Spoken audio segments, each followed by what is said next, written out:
Hello, and welcome to episode 214 of the Arena Regulars podcast. I'm Zach. And I'm Jeff. And we're your source for drunken Magic the Gathering arena content. That's right, just a couple of regular guys drinking some irregular beers and talking about Magic the Gathering, in particular the online client, MTG Arena. That is right. And this week, it's one of my favorite episodes. I love these. We're doing our pregame for the Avatar The Last Airbender set. That means we are talking about our no-pass list, cards we will not pass in a draft that we love, we want to play in Standard. We are also picking our Pack 0 Pick 1s, which is the cards we think are going to be best in the draft format. And we do have some, pretty big Magic news as well. So we got a nice episode here today. But anyway, each week we bring a beer. We drink it, we rate it on a scale from bronze to mythic, just like the tiers in Arena. So with that, Jeff, what is on tap this week? Okay, this week we have a beer I'm excited for. This is called Periwinkle Triangle. Ooh. And it's from local brewery in Ottawa. Small and local. Sorry, they used to be called local. They're called small and local now. Kind of an interesting story on this one. So this is a brewery that one of my closest friends owns. He's a childhood friend that I met in grade 9, ninth grade for you Americans out there. And, thank you. In case you were wondering. And he has a brewery in Ottawa.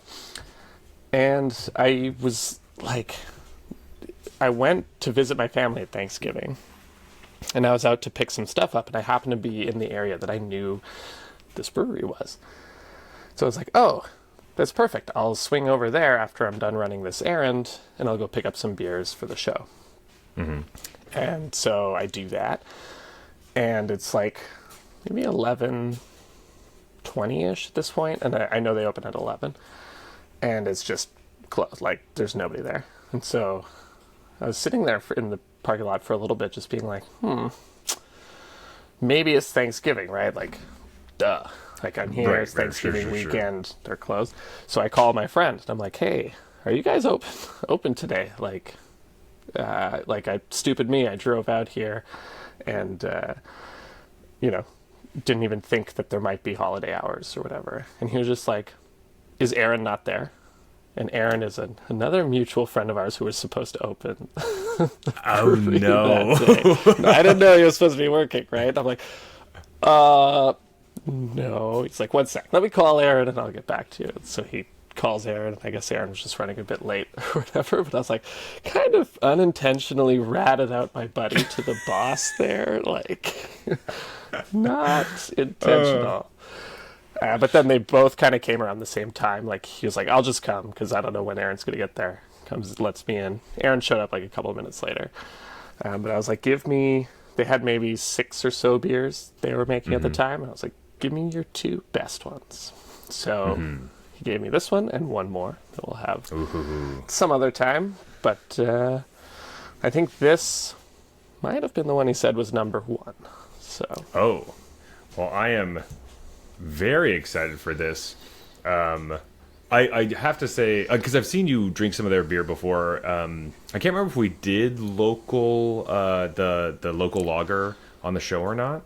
I don't think so. But that's like their first flagship one. But that one was contract brewed. This one, like, they... Oh, right. This is their... themselves.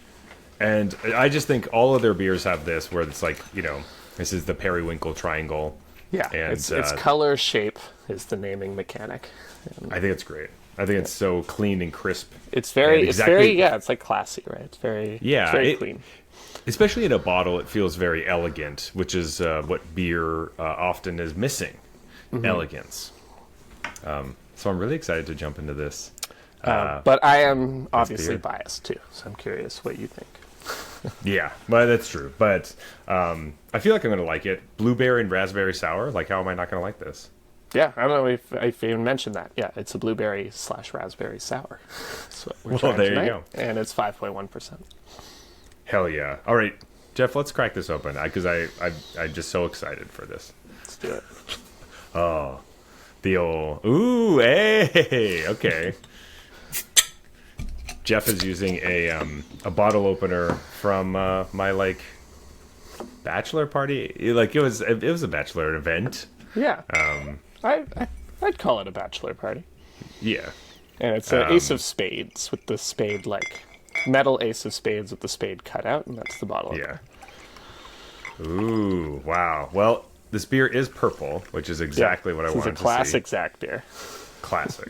Classic. With that, we have some magic news. Avatar, The Last Airbender, comes out on Arena next week, November 18th. But the streamer event... It takes them too long to release new sets. Well, this is the first time we've actually been really excited for this. But the streamer event was yesterday, so I have been able to play with the cards already. But I will say, I've been looking at them for a while. They're so exciting, and they feel this great. This is the part where he pretends all the I think cards the set's going to be killer. Before he played them. Looking forward to that. Yeah, so hopefully everybody has a good pre-release weekend at your local LGSs. But we do have some big news that happened. Finally, we've known about this for a while, that something was going to happen. But on November 10th, we had a couple cards banned in Standard. Jeff, what were these bans? What happened? Okay. Cards banned in Standard are VV, Screaming Nemesis, and Prof's Eidetic Memory. Yes. See ya. Bye. You will not be missed. Yeah, of these cards, Screaming Nemesis was the card I did really like. But I am glad it's gone. I'm so glad it's gone. It's just so strong. But really, obviously, everything's about VV. VV is the card that had to go and has been kind of ruining Standard for the last several months, since rotation, essentially. So, thank God.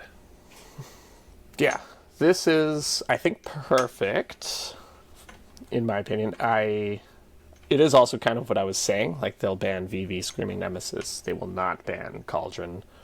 Mm-hmm. I don't think I was really... Eidetic Memory was... I could take it or leave it. Like, if they want to get rid of that, that's fine. But I don't know if you read the ban announcement, but I really liked it. I thought it was... They took ownership. They were basically like, hey, these were design mistakes, and they are something that... here's the learning. Like, here's what we learned about designing these cards incorrectly, and here's how we're going to try to apply that to not make these misses in the future. So VV, they basically said, like, look, we missed on raid a bit, but we also missed the Cauldron interaction, and like, the Cauldron just pushes it way over the top. We knew VV was going to be good. We play tested the deck. We thought it was, like, good but not unbeatably good, and then when the community found Cauldron, that made it unbeatably good. So that's our bad. They said Screaming Nemesis, their intent, they also knew it was going to be good. Their intent was to give mono red decks like a way to fight against the natural haters, but maybe when they designed it, they didn't know how good mono red was already going to be without that kind of... By that point. Without that kind of, like, anti-hate card.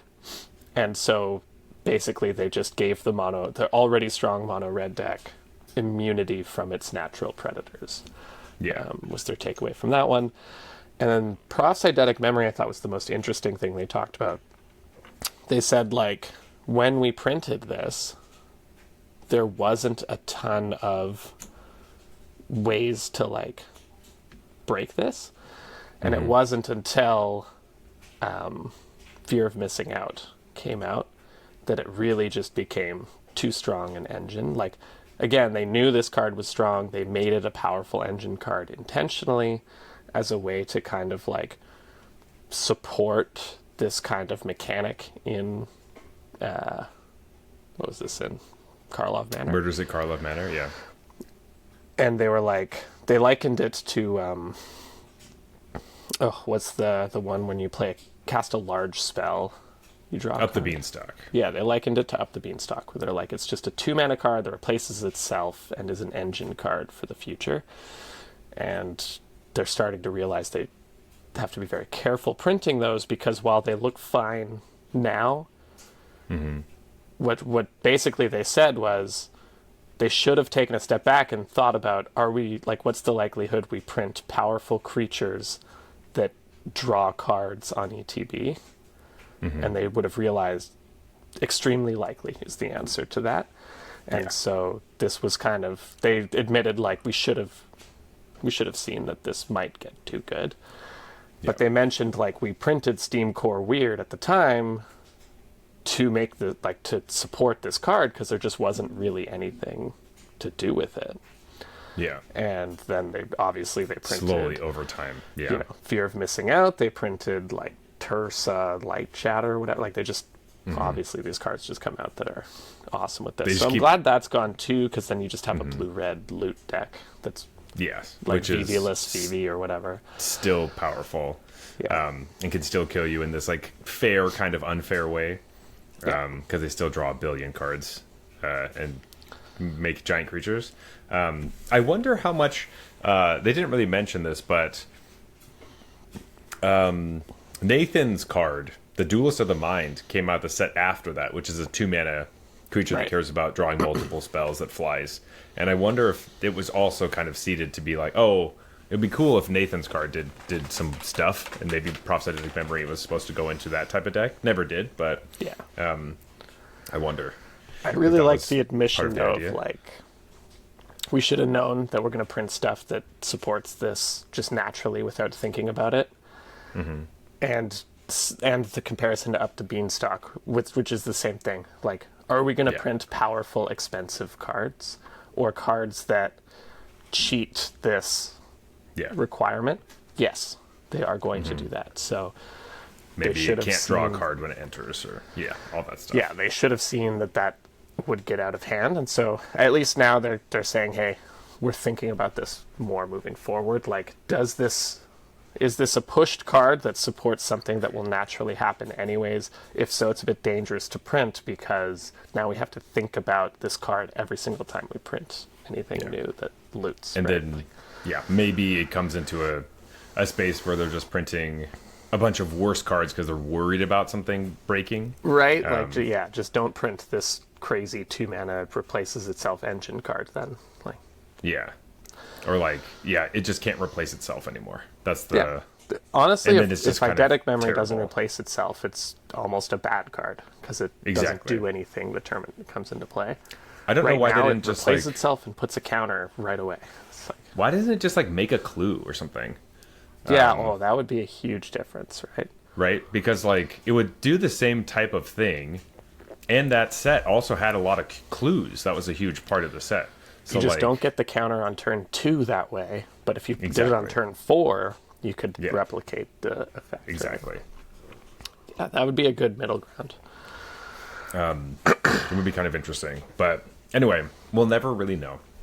And rebalancing cards is not necessarily something we're super interested in, as most people kind of aren't. It's a fun thought experiment, but playing with rebalanced cards, at least I think we've learned, is not everyone's favorite thing to do. The only other thing I want to address on the standard bannings, I think these are correct. It was the right thing to do, but there's some rumblings out there that maybe they should have hit something from Dimir. I don't agree personally. I mean, I also, in my typical fashion, I think some things are overrated that everyone else likes, and then I just end up being wrong. So it could be one of those things. But I think the Dimir deck is just not that good. Like, every time I play against it, if they have their nut draw, it's really, really strong. Like, if Kaito's swooping down and the cat comes down, they're just drawing cards, attacking you. If they're enacting their game plan with the right draw, obviously the deck looks great. But I don't think the deck is as good at fighting when it isn't on the front foot as some people seem to think it is. Like, I find it fairly easy once you get ahead of that deck. Their cards are all just so bad because their cards are meant to be attacking, that I don't think that deck is really a problem. It might be the best deck in Standard, I don't know, but it's not a problem, right? I think that was kind of what I was going to piggyback off of you saying, like, people are saying that this is going to be like the de facto best deck now, which is, probably true. But the question is it a problem, and did it have to get hit with something in a banning And sense? what would you even ban? Like enduring curiosity or whatever? I think that was probably the main or Kaito, one that they guess, but like, I don't want them to ban Kaito. I like Kaito. I don't think they should ban Kaito. I think curiosity would be the better thing to ban, but I also agree that I don't think it has to be banned. Especially like not right now when there's a banning in February or whatever. If that becomes an issue, like yeah, I don't think that like that deck is orders of magnitude worse than VV Cauldron. Like if that's the best deck in the format, that's okay. Yeah, yeah, and that was one thing that they put out a tentative ban schedule for like the 2026, and it's just like a bunch. There's a lot more. They have hit more months. It's like there's one in February, one in March, one in May, June, August, October, December. Those aren't necessarily the actual dates. I didn't actually read the dates, but Sure. they are thinking about, And hopefully previously most of those they had will not have bans. yes, but previously they had kind of said we're going to do bannings like every 6 months or every year, and now it seems like it's a little bit more of like, I think we'll try to pay attention more with what RCQ season is going to be looking like. Is something looking to be a problem at the beginning of this thing? And these people, it did hurt Standard throughout this entire year. Like, we knew VV had to get banned in August, right? So, right after rotation. And the fact that it didn't happen immediately, and we didn't personally have to deal with it that much, but like, all the Standard players that had to go through all their RCQs dealing with this menace. It does suck, but I mean, in the future when we look back on this, we'll probably look back fondly, because it's one of those things where like you bond over shared hatred over something. Yeah. Right? It's kind of like Eldrazi Winter, like being able to like bring it up, being like, oh, that was a just horrible time, but you kind of get to laugh about it later. I remember it makes me think of like when I was probably playing the most like paper competitive Standard I ever was when the best deck was at the time called Soulless Red Black. And it was called Soulless just because it was like, if you play this, you have no soul. It's just like it's just a bunch of good red black cards. And basically at that time, like all the best cards in the format happened to be red or black. It was like Goblin Chain Whirler, Chandra. Right. Yeah. I think there was like a Liliana that was crazy good in that format too. And it's just like, it's just a deck that on, at every point on the curve, it has one of the best cards in the format. And obviously that was the best deck. But I never played it because I didn't want to spend the money that would be required to purchase that deck. No, Jeff, because you have a soul. You would never play a soulless deck. No, never. Totally, yeah. That's why. Yeah. Had nothing to do with my wallet and being a student. But it was fun kind of like getting together with the other players when you would lose at the PTQ and be like, oh yeah, well I played against Soulless 3 times. Be like, me too, yeah, like that deck. yeah, and like that's kind of Torch of Defiance. Like. Yeah. So, and that's kind of an important thing to like get relationships. Like, I don't know. There's something about being the kids that are goofing off in class and getting reprimanded by the teacher that like bonds friendships. That's like, it's the same type of thing where like, oh, this one, we both hate this thing and we get to like be annoyed about it together. So it's something that will continue to happen and is kind of good. But I'm happy that Vivi's gone. Happy that we had these bans. And that it didn't last until next June or whatever. If they were like, oh, we only do bans once a year, and if we miss our little window, we can't do it. So this is great. Also, that we don't have another pro tour that's going to be, or actually, we're just not going to have a pro tour at all. That's like VV centric, right? Because the last one was modern. So great that the World Championship folks have time to figure out all their stuff, and it's good. Honestly, though, I don't know if you've played any Standard. I've spent the past couple nights of played a little bit, and it feels like rotation.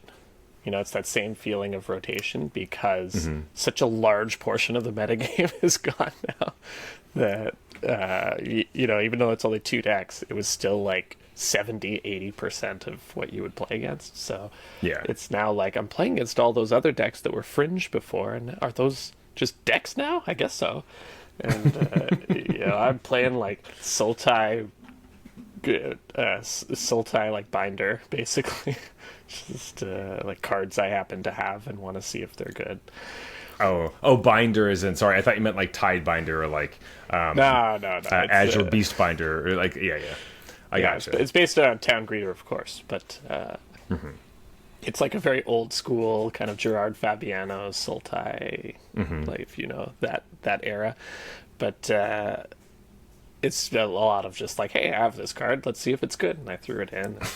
I'm not winning a lot, but I'm having close matches. Whereas in the a week ago, I would just get absolutely stomped every game by Screaming Nemesis and Phoebe. So it's fun, and post rotation is like my favorite time to play Standard, and this feels like that. Yeah. Well, it's so funny because it's like 1 week, and so like I felt like uninterested in playing Standard because I'm like, well, it's going to be completely different next week. I'd rather just learn stuff about it next week. Sure. Yeah. I also, I was in the streamer event and stuff, so I had other things that were going on. So of course, yeah. It did make me realize how. Sorry, just last thing. It made me realize how like far off that Standard format got though, because it's pretty rare. I can't think of another time when there were 2 decks that were absolutely dominant, and neither, like, you couldn't tune your deck to beat either of them. Like, that's the problem that they were stating, is like Vivi is so good that even if you come with hate cards for Vivi, you will still lose. Yeah. Mono red also did that. Even if you come with a classic anti-mono red deck, you're still like probably 50-50 at best. And I've never had that happen with 2 decks at the same time in Standard. Like, usually there's one where it's like, hey, there's just no way to hate this. Yeah. But I can't remember a time when there was 2. Where you just get matched up against them back and forth, and you're just and that's like, I have graveyard hate for Vivi, doesn't matter. I have life gain for mono red, doesn't matter. None of that matters. Yeah. See, whenever I played against Vivi, I just hoped that my opponent fully didn't know how to play the deck, and that was the only way that I could survive. And then you're like, then I'm only like 40-60 to lose, like. yeah, it's true. I did want to also mention there was another ban, but it was in Pioneer. Heartfire Hero is banned because of its like dominance in certain MTGO leagues and stuff. But it was surprising to see a Pioneer ban because it looks like they care about that format. I thought they forgot about this format. So yeah, I thought it was dead. This was so bizarre to me. Yeah. Okay, so it looks like they're not completely forgetting about it. I don't really know. They had the intern do this part. I guess so. Yeah, that's what it kind of seems like.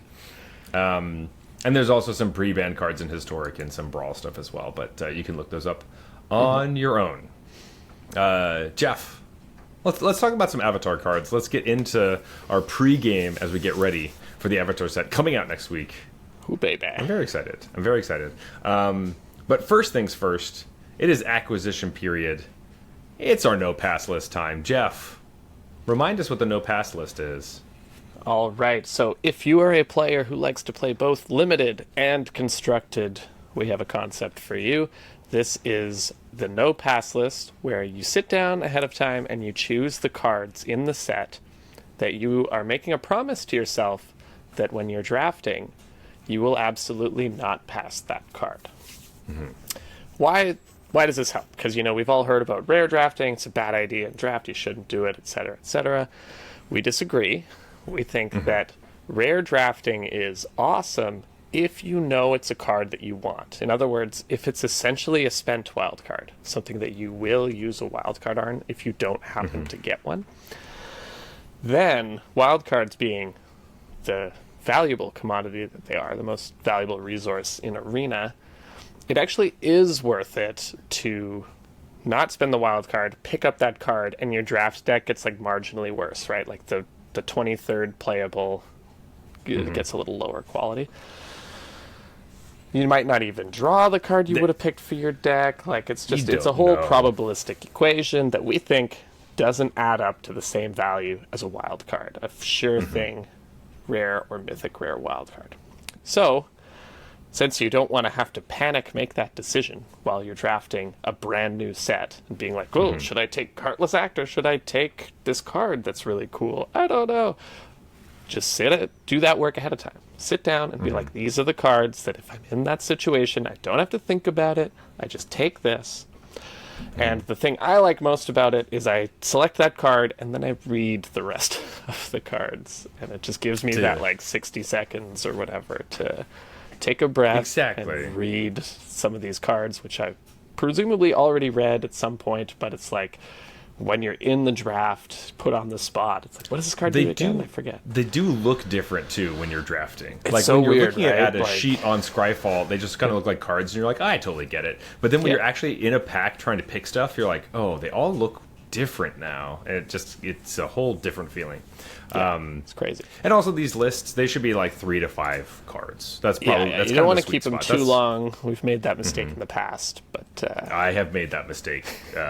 Very bad mistake. So the first thing we always like to look at are the rare lands, primarily if they're dual lands, because dual lands are the bread and butter of your... Well, they basically are just going to soak up a wild card no matter what. You're going to need them for standard. So we're going to check out the rare lands and see if they are worth taking, if it's going to be in so many of your different decks. But Jeff, we got something different this time. What are we looking at here? This is, every once in a while they throw one of these in. They give us monocolored utility lands instead of dual lands. These are also, though, generally worth picking up at least a couple copies of.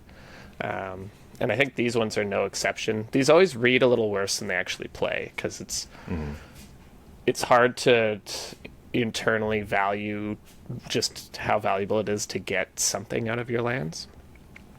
So I'll read Abandoned Air Temple, and then we don't have to go through the whole cycle. But Abandoned Air Temple is the white one. It's a land. Enters tapped unless you control a basic land. Taps for white, and then you have the ability 3 and a white and tap it. Put a +1/+1 counter on each creature you control. So you can imagine, like, in a mono-white weenie deck, where you're playing mostly basic planes. This is like a strict upgrade over a planes, and those decks have a lot of cheap creatures and need reach in the late game, and this is like the perfect card for that deck. So this is the one I'm most excited for, but I'm probably just going to be targeting all of these. Like, I'll just pick them up if I see them. You basically nailed the one that I was looking at. Like, I'm looking at one in particular, and it's Abandoned Air Temple, for all the reasons you just said. Like, a mono white deck, we've been talking about White Weenie, and in our Discord there have been some talks and some rumblings about Lorwyn giving us a White Weenie build, because Lorwyn does care about that. So in the new year, we might have some nice White Weenie stuff. And I just want to remind you, this is one of those sweet things where all these cards are just... Well, almost all of them are awesome because you can activate them whenever you want, right? When you attack in your mono-white deck with a bunch of open mana and this card, it's like, okay, well, they can just put counters on all their creatures, and then that changes combat. If I don't block in those ways... They don't have to do it, and they could do it at end of turn, or they could, like, maybe they'll just play another card to the board. But if I do block, then I lose a bunch of creatures because I have bad blocks. So I think that Banded Air Temple is going to be my favorite one, and probably the best one. Personally, I think that. It's the one I'm most excited about, for sure, but, like, the blue one, you could definitely see that being played in control decks. Yeah, it's like a looting land. It costs 3, and you tap it to draw a card, discard. Yeah, it's super simple, but this type of effect has seen play in the past. The red one is most interesting. Maybe I'll just read the red one, because its ability is 1 and a red and tap it. Target creature you control gains Firebending 4 until end of turn, which means when it attacks, you get 4 red mana. It's like a weird ritual land, but requires you to have a creature and use it in combat. and it only nets you 1 mana. Like, this 'Cause you one have to seems tap the bad, land. but the This is the design is the worst most one. interesting to me. Where it's just like, It's what is this supposed to do? I don't know. Like, this is the one that I'm like, okay, so it's a ritual, but I can only use the mana in combat, which is I get worse. 1 extra mana if that 1 extra I want is like 4 plus. Yeah. And But also, like, have what to use happens it if, in combat. like, what if you spend 3 mana and target creature gets firebending 4, and then your opponent just kills it before combat, and then you're like, okay, well, That's sick. bad. It's really bad. Yeah. So I really don't like it. The red I one, don't think- it's terrible, I think, for standard. But like, I don't know. Maybe there's a reason to be using this. I don't know what the use case is, but I thought it was the most interesting design because it's like, in some sense, it's super bad. Yeah. in some sense, it's like a land that taps for 2 because it nets you an extra mana. And I guess technically, if you need a bunch of red mana for some reason, Like with it's helpful 3 for- lands, you could now generate 4 mana because of this. Yeah. So I don't know if it's like we had talked about that Electro Bayo from the Spider-Man set that does like red mana just floating around. So I don't know if this was supposed to It's be. got to in be that type of something thing. weird like that, right? Like maybe some commander that's what they do. Like mana doesn't leave when phases Exactly. end, So and then- you just get to keep that mana around all the time.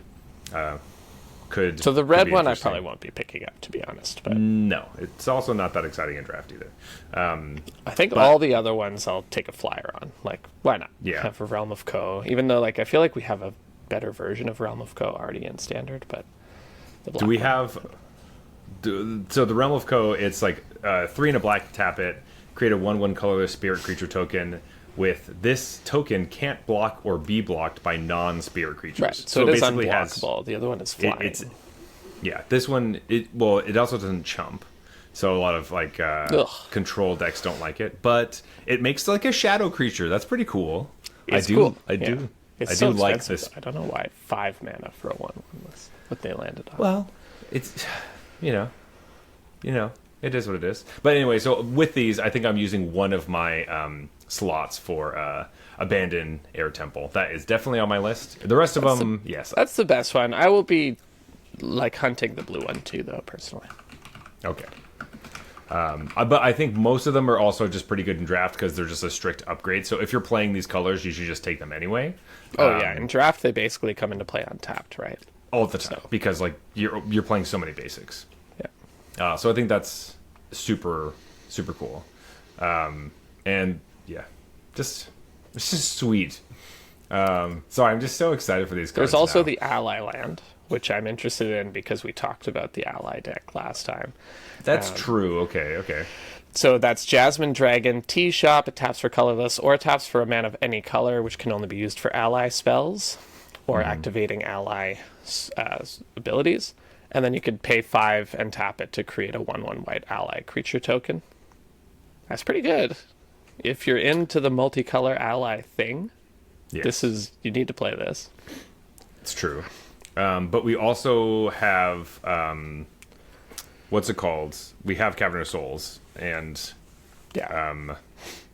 Starting Town. Which is and probably Cavern of Souls probably better, but I think like It's this probably is better better. than Starting Town if you're in the 4-color allies or whatever. I guess that's true. And you're just not playing a lot of like non-ally cards. Yeah, Almost everything's just a almost creature. no non-allies.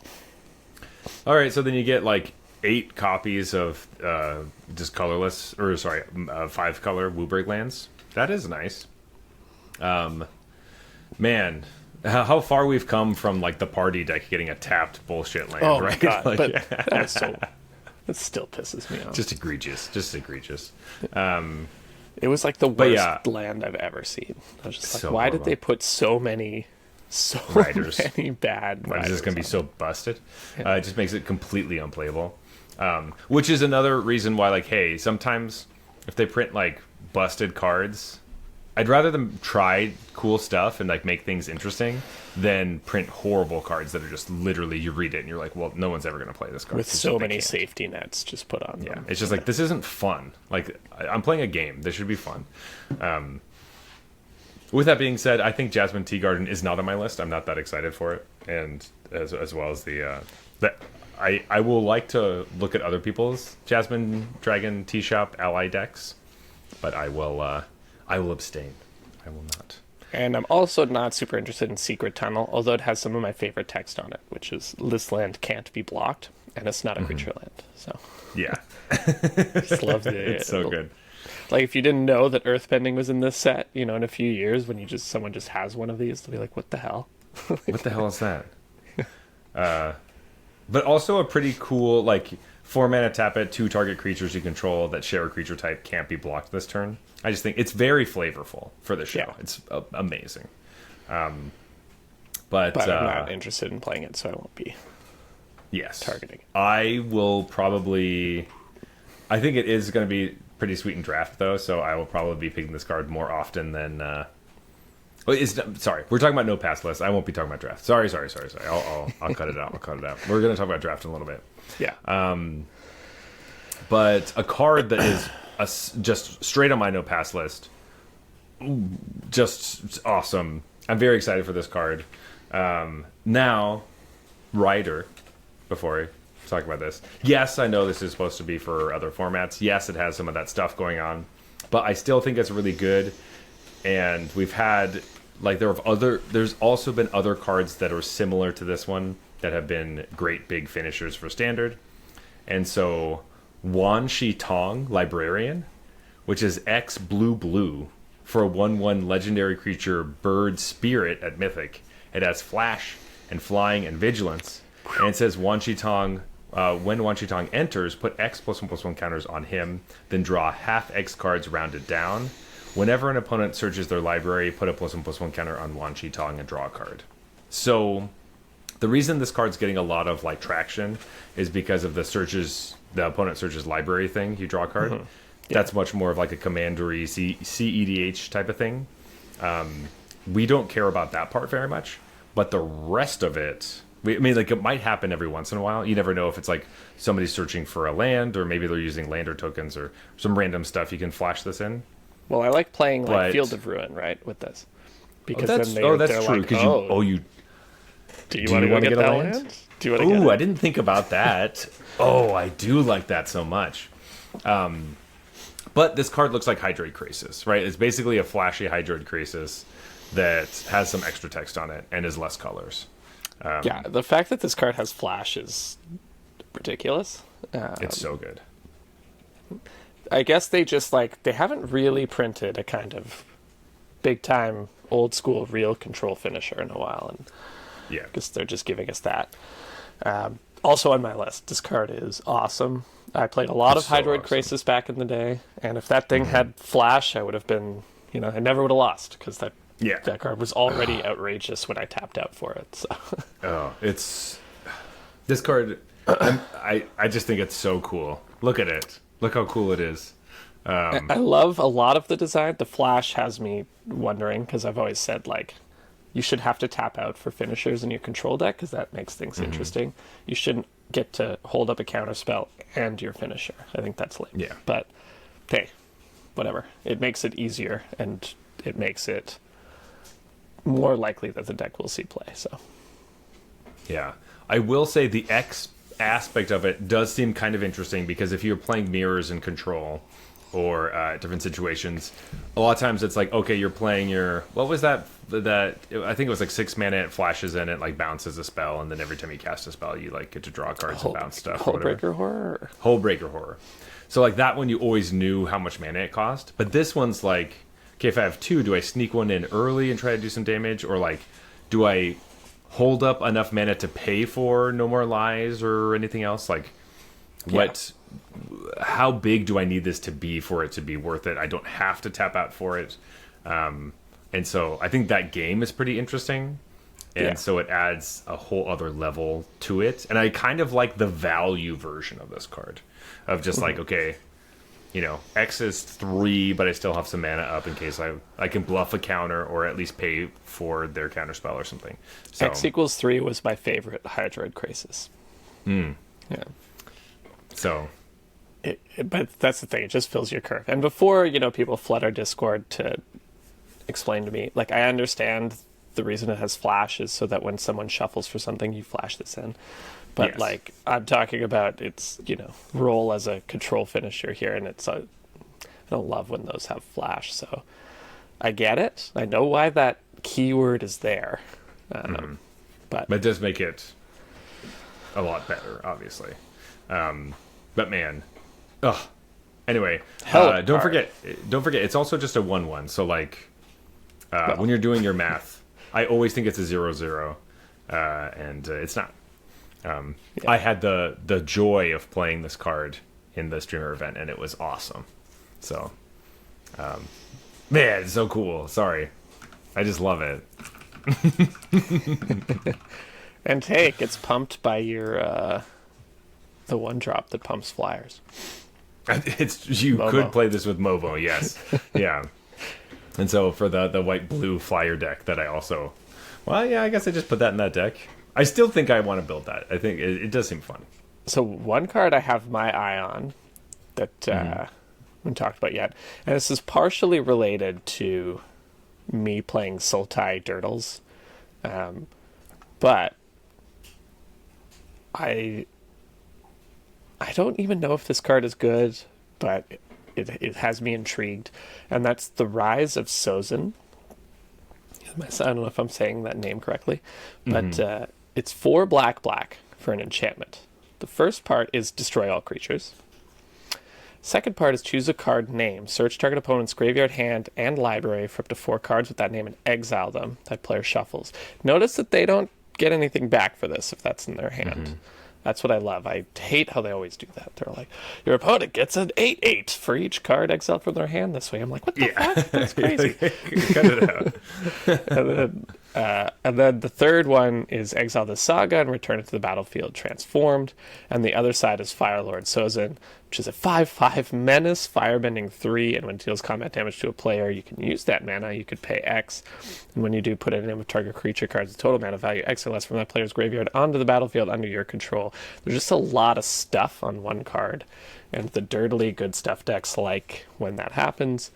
And my Sultai deck is kind of a bit of a controlling deck too, so I like I like all 3 modes on this card. 3 things. Yeah. I don't know. You did just kind of run through that. You do get to take any number of target creatures. You do have to pay their mana cost from your opponent's graveyard, but that is a lot of. That's not just one creature.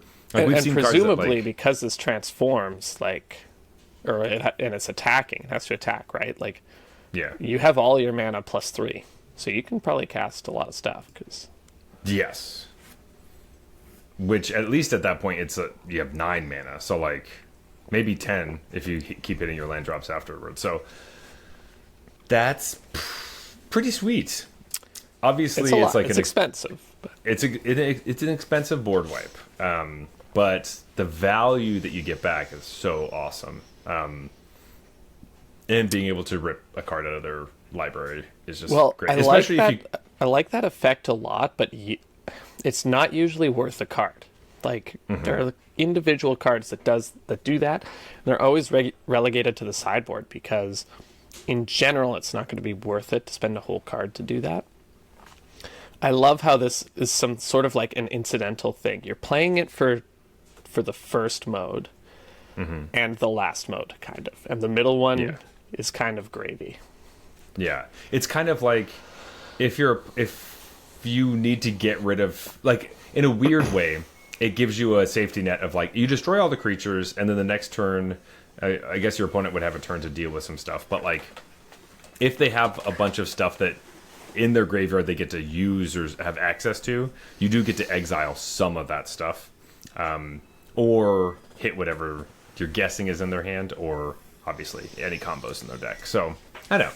It seems sweet, and I agree. I also like that it does not let your opponent draw any cards. Yeah, because that's always brutal. It's kind of like a slow, deadly cover-up when I think about it. It's like the 2 parts of deadly cover-up happen sort of on 2 different turns, and then you get this massive attacker, hopefully onto a mostly empty battlefield. Yes. We would hope so. It'll probably be empty. I dig it. I think that there's a chance it's just kind of a little too slow, It depends what standard ends up looking like, but I could also see a world where, there's a viable deck that plays this card.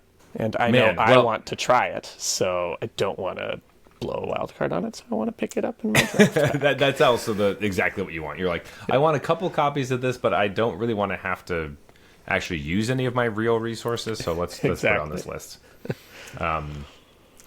So I did want to talk about a card we haven't talked about yet, really. But it's very simple. Firebending Student, which is 1 in red for a 1/2 creature human monk with prowess, and it has Firebending X, where X is this creature's power. So it's basically it's like Monastery Swiftspear, but like an extra mana. But you like do 2 turns get slower. Yeah, but you do. Yeah, okay, so it doesn't have haste either. But it does have this interesting thing of like wanting to play cards during your pre-combat main phase so that you can prowess this up and then attack and get more mana. And so I wonder what kind of world you have where you're like have a combination of either burning your opponent out. I guess you're probably just burning them out and maybe not using as much combat tricks. That's the easiest way, right? Yeah, you really just burn them main phase, attack, get some more mana, probably have some sort of draw spell or discard draw spell, and then you keep burning them. But it is... Sorry, go ahead. I was just going to say it's really good with Slickshot Show Off, right? Like the idea of, I just want to play a bunch of spells, and then this helps me play even more spells, and then you're dead. Yes. Like, I could definitely see that happening. Yeah. But you're like, all in one turn, you're like, all right, let's go with everybody and kind of see what happens. Obviously, that deck has lost a lot from Monstrous Rage is gone, and Sure. But if red decks are looking for more pieces as we've got getting more stuff banned, this is an interesting option for more of the spells type deck as opposed to what we had kind of been seeing before. So I have a hard time not putting cards for mono red on the no pass list. So this is the one for this time. Yeah. Also, it just continues to be, hey, this is the little kid version that's good compared to like the bigger firebenders might not be good enough because they're a bit too big and slow. And this one's like, I'm fast, or I guess not nearly as fast as Swiftspear, but still Not Swift. not Swift. Yeah, I like this card too. I think it's really interesting, the design. Like, it's simple, but it's cool. And it tells you kind of what it wants you to do. It wants you to play a lot of spells, and it's going to sort of help you snowball. Feeds itself kind of thing. Like I said, I think if this is successful, I think it's alongside Slickshot Show Off, because when I play against that card, usually one Show Off is not enough to kill me just because they can't cast enough spells.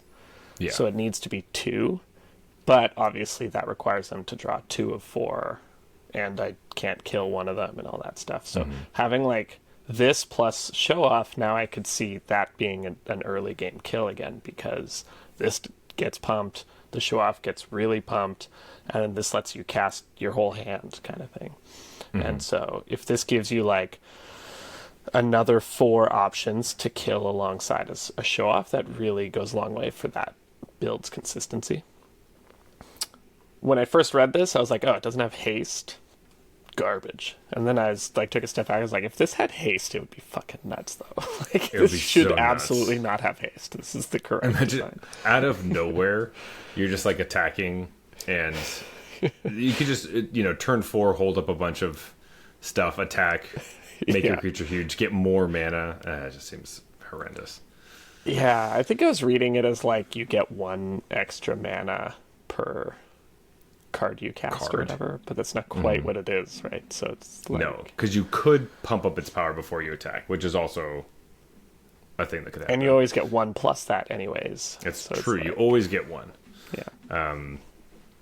So, I don't know. I think it's crazy if it had haste. It would be crazy. So I like a lot of things. If it had haste, it would be extremely good. Yeah. Which is but I mean, the reason you're kind of saying that, though, is because for a very long time, it's been like, if it doesn't have haste, it doesn't fit in mono red, and that's just it. Yeah. because And that there's still been might so be many true, haste right? Like threats. that might be what Yeah. doesn't let people play this card. But I'm glad they're trying to explore like other ways to make these red cards interesting to you, rather than just like it's pure rate and it's haste. And it just hoses mono white life gain or any sort of incidental life gain. Yeah. So, Jeff, do you have any more cards for your no pass list?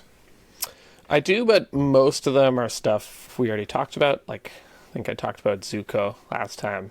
I'm a fan of Zuko, and I want to pick him up. So you can go check that episode out if you want to hear why I like Zuko. I like Great Divide Guide. It's kind of the allies theme that we were talking about, multicolor allies. And, you know, like I'd consider it if an Earth King's Lieutenant kind of showed up, but I don't know if I'm going so far as to put that on my no pass list. I am interested in like seeing what we can do with this multicolor allies deck, the Gend allies or whatever that we were kind of brewing up last time. So Yeah. definitely that's kind of on my mind with this set. But I won't go into all those cards again because we've already talked about them. Of course. And There of is course, one Phoenix card- Fleet Airship. I need 4 of those bad boys. No, absolutely not. That's don't take that card. But there is one card that impressed me quite a bit, and if I could build around it a little bit more, I think it could have a lot of potential. But that's Obsessive Pursuit, which is 1 in a black for an enchantment. Happens to be center of my screen right at the moment. That's It says, when this meant to be. enchantment enters, and at the beginning of your upkeep, you lose 1 life and create a clue token. I already like So it. it's kind of like a cheaper version of Fire Extinct Arena, except for you have to pay for the clues, but you do get a piece of cardboard, so it's kind of cool. Also, it says whenever you attack, put X +1/+1 counters on target attacking creature, where X is the number of permanents you've sacrificed this turn. If X is 3 or greater, that creature gains lifelink until end of turn. So, by itself, it's just an engine that's giving you fodder to either sack to itself, because it can, or to other things. And then if you sack things before you attack, you just make your creatures gigantic. And then if you have a way to sacrifice 3 of them in a turn, you get all the life back that you've been losing. And so then you can keep getting more clues and more stuff and drawing more cards. Yeah. And I think this card's sweet. I missed this I like it a one. I lot. think this card's sweet too. This makes me upset that Oni Cult Anvil is not legal in Standard right now, because that is what I want to be doing. But sack those clue tokens, baby. But yeah, there are other ways to sack artifacts, and so you know they've been giving us a lot of stuff for these sacrifice decks, but they've been pushing kind of the creature-centric one lately, of like, you know, the classic kind of black-white old school aristocrats, sack a lot of creatures, make tokens, sack those too. But there's a lot of stuff in the background that also sacks artifacts. And so now I like that they're kind of pushing the other angle as well. It's like, hey, maybe you want to be like artifact focused sacrifice, or you want to be creature focused sacrifice. Yeah. And this one, I think, you know, could be fine in the creature focused one as well, but it's sort of telling you to do the artifact focused one because it just generates that free cardboard for you. Exactly. But this, when I first read this card, I didn't hear the +1/+1 counters part. I thought it just said target attacking creature gets +1/+1 for each Yeah. thing that you sacrificed, and I thought that was very bad. But the counters, I don't think I would very even hate the interesting. card if it just was +1/+1 or +X. I don't know. +X. When you start looking at your creatures and they're getting pretty big, you're like, I didn't even realize how much I was getting off of this card. This is crazy. Yeah, I mean, isn't this basically just Proft's eidetic memory? It's kind of what we were talking about, right? But it makes the Where, clue like- instead of replacing itself? Have Yeah, they learned it- that quickly? Maybe they did, because that's literally what we were talking about, how it makes the clue. This one makes you lose life, and it does let you get the value every turn over and over again. So it has like this other side to it, but to get the counters, you still have to spend mana or, you know, do something. But this kind of feels like it's in the space of You've a convinced card me. that Putting this on my list. I'm into it looks so good, right? I also probably wouldn't have. I mean, I think this card's really strong. I'd be But way I more psyched also- if Blood Crypt is in the format, but It's gonna be in the format so soon. not soon enough. Just build a deck with it, like, it's gonna be in there. But no, this card's super strong. I really like it. It's great, man. I'm getting interested for a couple different decks here. So Yeah, there's a lot Maybe- of like when I maybe- first looked through, I was like, I don't know, and then there's just more and more stuff. I was like, oh, actually, that's kind of neat. is it? That's kind of okay. cool. Actually, too. that's pretty sweet. I like that a lot. So maybe I'm gonna have to start brewing some decks. As people on the show know, or on my stream, I'm often playing other people's decks or decks I get off the internet. And I usually use the no pass list as a time to make sure I have cards that other people are probably gonna have lists for, so that I can, I have to kind of guess. But I think I might just put some stuff together myself.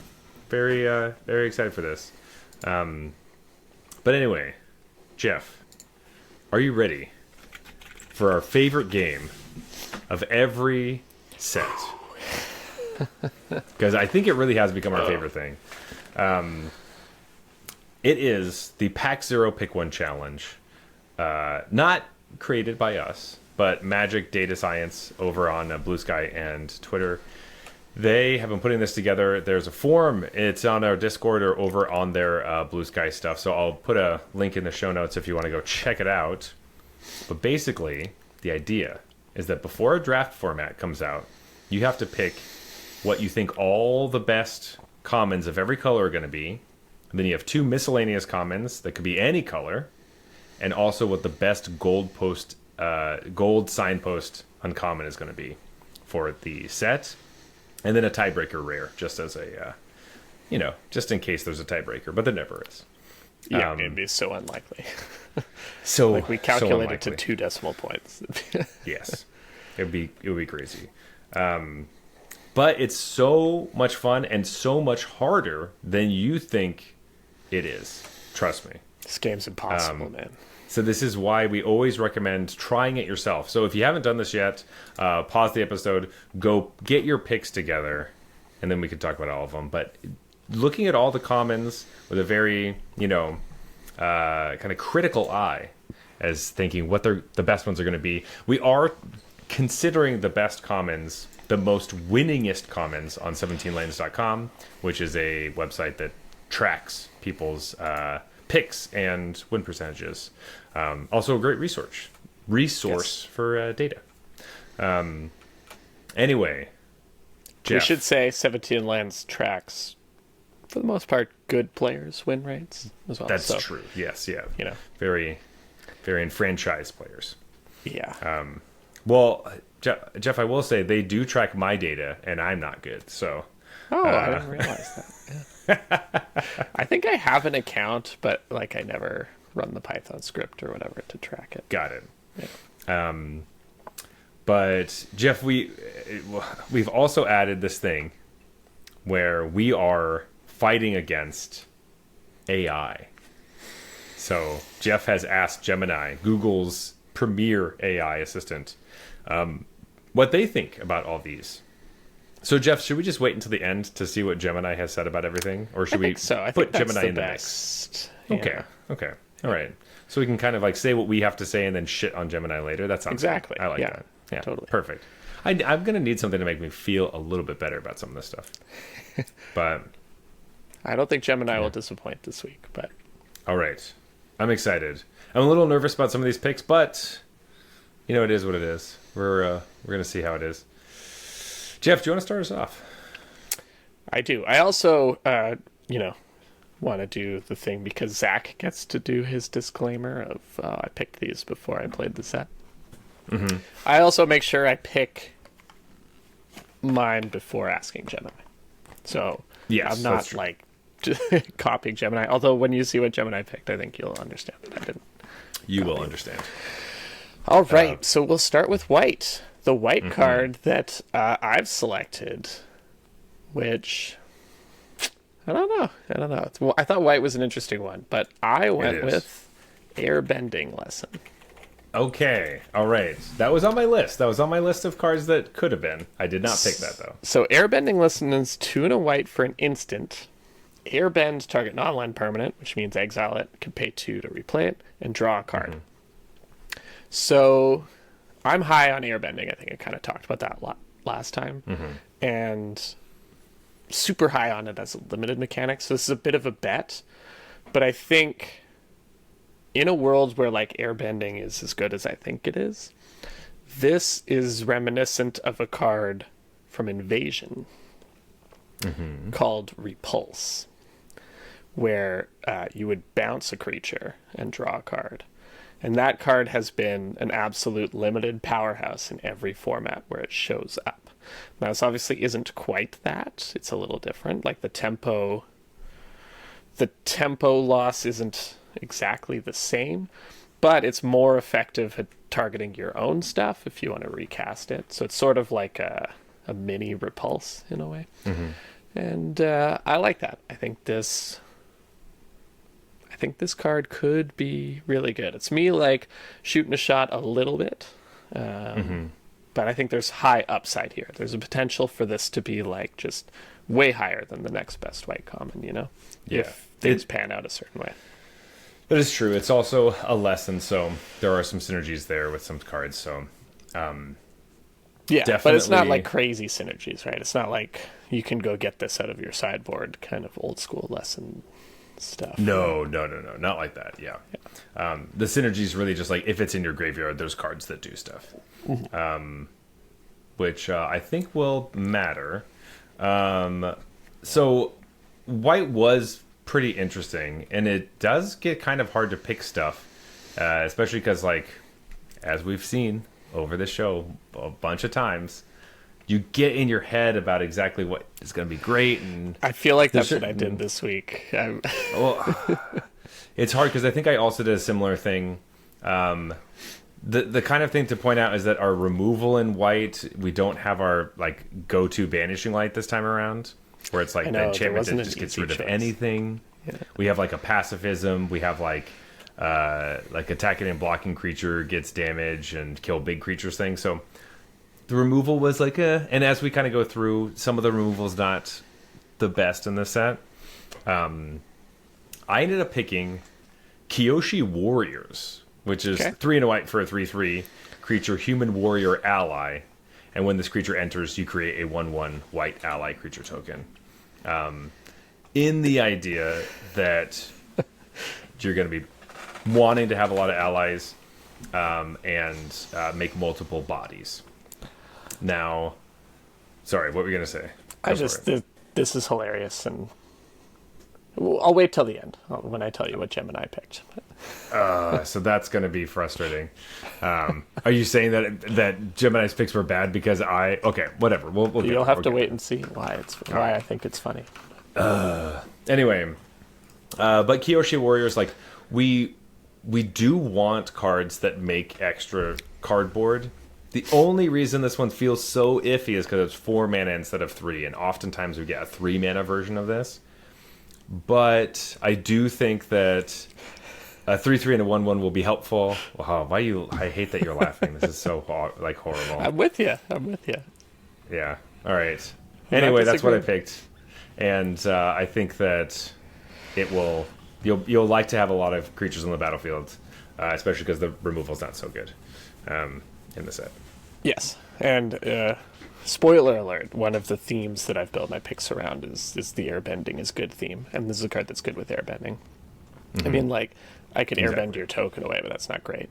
But you can airbend this to get more value, and it's one of the reasons I'm not hot or high on something like pacifism or like Path to Redemption, because airbending just like gets you out of it, and so that's true. Pacifism feels like worse than usual, so obviously you got to put it on your radar. But then I was kind of quickly like, I would just hate to have the thing I pacified get airbended and just recast again.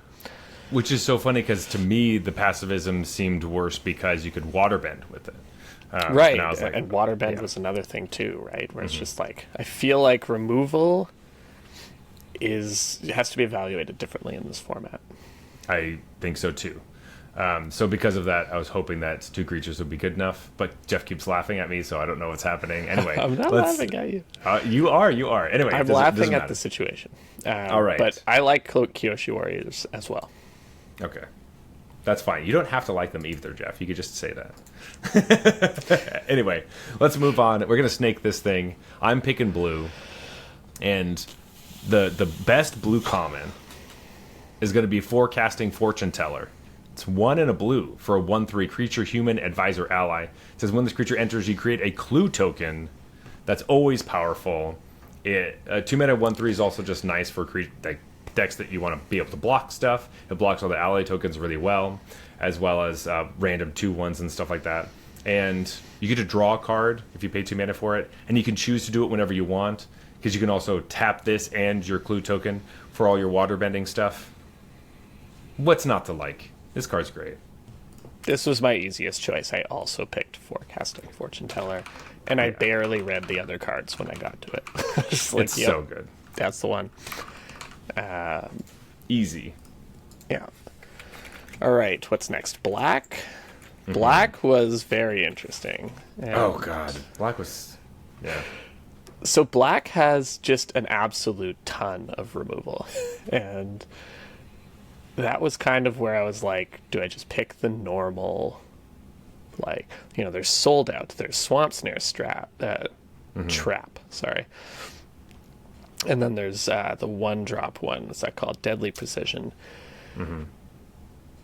I went down this line of airbending is good. Removal's probably worse than it looks. And black, by the way, also has a lot of high quality removal by typical standards at uncommon. Mm-hmm. Yes. So I was kind of thinking like, maybe there's enough removal going around that none of these is that important. Like, you'll find your removal.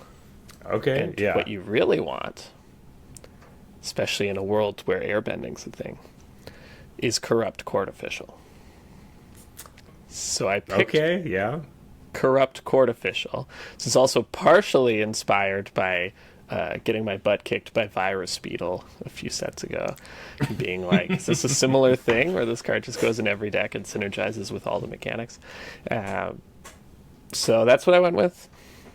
It's the one I was most nervous about because I'm like, there's some, like, I feel like part of me wants to just take Sold Out.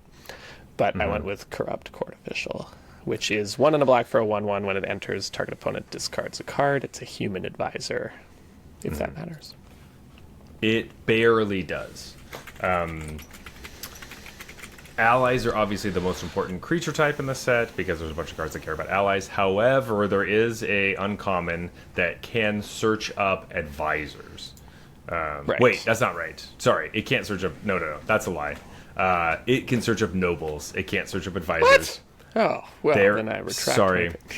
The same characters on a different card that's in not part of the draft format cares about advisors. My bad. I apologize. So no, it doesn't matter at all.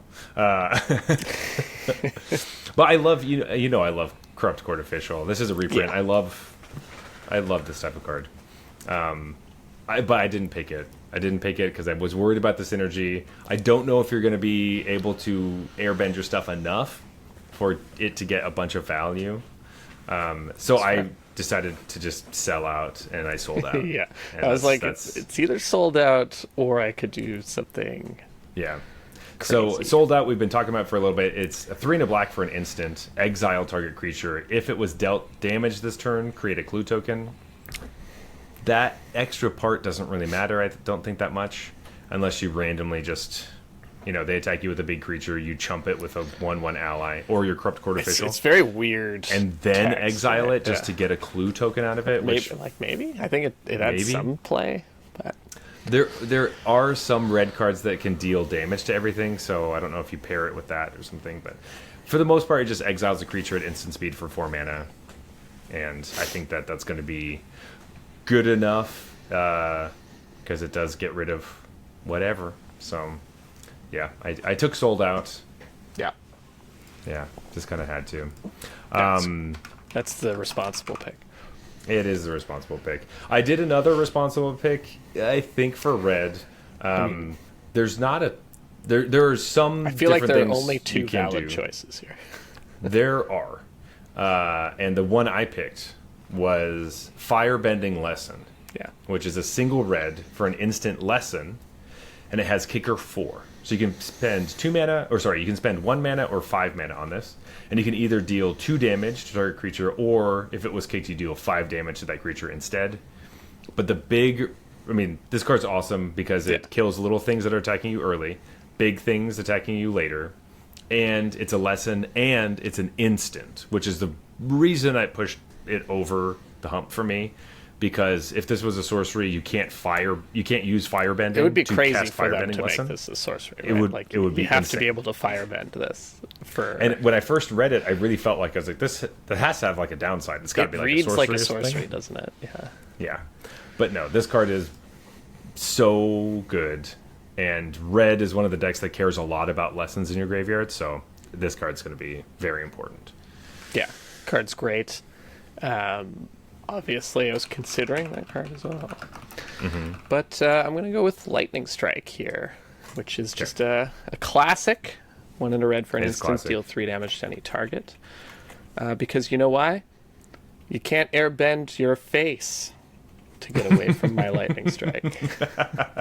I feel like Azula would say exactly the same thing. That's what she would. You can't airbend your face. Yeah. Yes, it is true. Dealing 3 damage just straight to somebody's face is always good. Nice. Okay, well, I mean, the other pieces, like the cards that we could pick in red, are kind of like, I don't know. Tree Chop Freedom Fighters is like a 3 mana 2/1 haste, creates a 1/1 ally. That was, Yeah. there. It's just a 2/1 though, and I thought it was going to get blocked by the Fortune Teller so easily that I was like, yeah, why? Yeah. Why play that into there?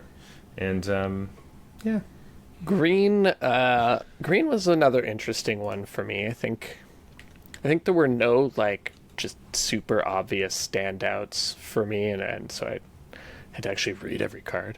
But that in the happens a end, lot I with made green. I feel like what I think is a fairly safe choice, but not too.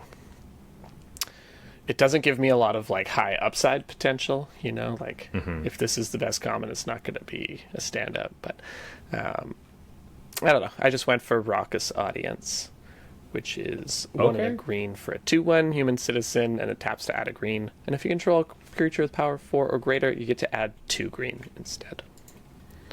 sure, totally great 2 mana dork. Yeah, And just it- mana dark basically. Yeah, and seems it can good in also your Gruul attack decks. decently. That's true. All right. Okay. I see you. I went a different route. So, which I like. I like when we pick a lot of different cards. It makes it feel a little bit more fun. For sure. I picked Rebellious Captives, which is 1 and a green for a 2/2 creature human peasant ally. But it has Exhaust. So Exhaust is back in the set. You can spend 6 mana to put 2+1/+1 counters on this creature, and then you Earthbend 2. So it becomes a 4/4, and then you also make a 2/2, which reminds me of a card from Aether Drift that was a 1-drop that made an elephant. That one was quite a bit better because the 1-drop slot is, you're really happy when you have an amazing 1-drop. And it was a lot cheaper to make your 3/3 creature. It was 1 and 4, right? But Yeah. I immediately thought of that card as well, which was the best green common, or was the best, right? Yeah, it was the best, yeah. And that was the best color in that set. So that card was off the charts. Hard to Obviously, this is much slower, like much more mana. Much slower. Yeah. But it's sort of the similar thing. So when I read this card, I also got flashbacks to that card. I was like, oh, fuck, should I pick this? But I do was think worried this about one- the 6 mana. The 6 seemed like a lot. The 6 is a lot. And the but- upfront Grizzly Bears, not exciting. But It's true.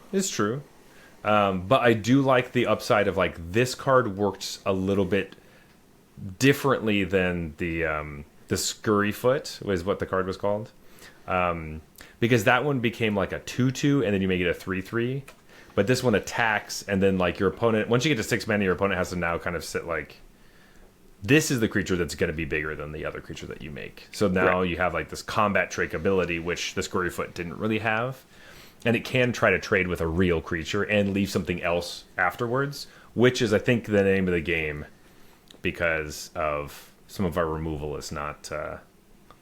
anytime you get to add an extra piece of cardboard or some sort of threat on the board, your opponent's removal is going to look really sad. So, yeah, time will tell. But I think Earthbending could be pretty good. Just with it just feels like you get free creatures. If a creature Earthbends, I'm pretty interested, I think. So that's why I have these captives on here. But we will have to see. No, I think it's a good pick. Okay. It was one of the cards I was considering for sure. So now we're moving into our miscellaneous cards. These could be any color. And I've got a little bit of a theme. I'm going back to a well. I'm Jeff, I need a win. We didn't really say this at the top, but we try to keep track about who wins these throughout the year. Yeah. Jeff is currently up because technically we are counting the Through the Omen Path Spider-Man set, and Jeff did win that one. Which I dominated. Yeah, handily, actually. I still beat Gemini, thank God, but did not look great for me. So I'm going back to the well. I'm going back to the red well. Let's put Lightning Strike on there. We know it's going to be good.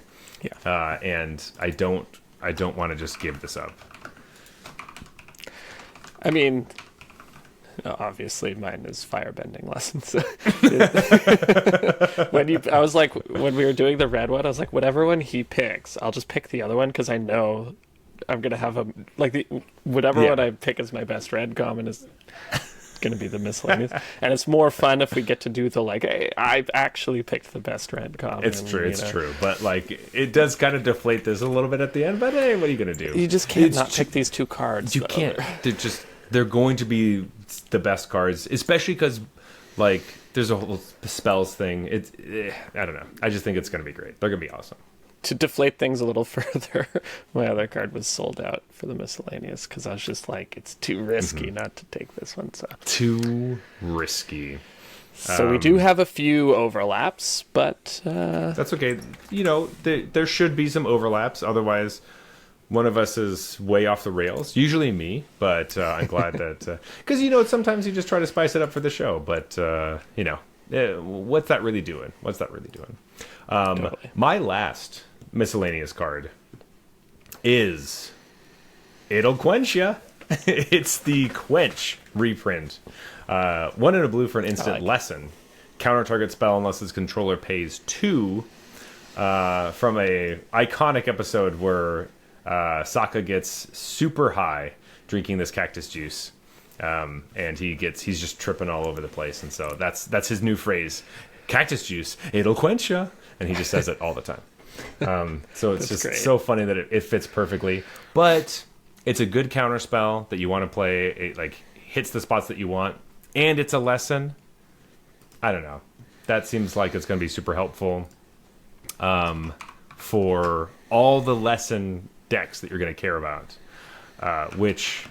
we're going into our gold side and post uncommons. I might have had a theme. I've been talking about it a little bit throughout the whole thing that we've been doing. Yeah, there's a lot of good contenders for gold side post uncommon. There are, yeah, there's a lot of cool ones, but one got me pretty excited. I mean, actually several got me pretty excited, but one of them made me feel like, you know what, I gotta pick this card. I'm picking Dragonfly Swarm. Nice. It's 1 blue-red for a star 3 creature dragon insect. It has flying and ward 1, and this creature's power is equal to the number of non-creature, non-land cards in your graveyard. So we've seen this type of creature before, except for it usually only cared about instants and sorceries, or instants and sorceries in your graveyard and exile. But this is any non-creature, non-land. So obviously we're playing a spells deck, but you will get some artifacts and some random stuff in your yard. It also says, this is what pushes it over the top. When this creature dies, if there's a lesson card in your graveyard, you draw a card. That's huge. That's huge. Especially because one of the best red cards is a lesson. Exactly. And one of the best blue cards is the lesson. So I do think that this fits so nicely into that deck where like other decks that aren't blue-red won't really want it all that much.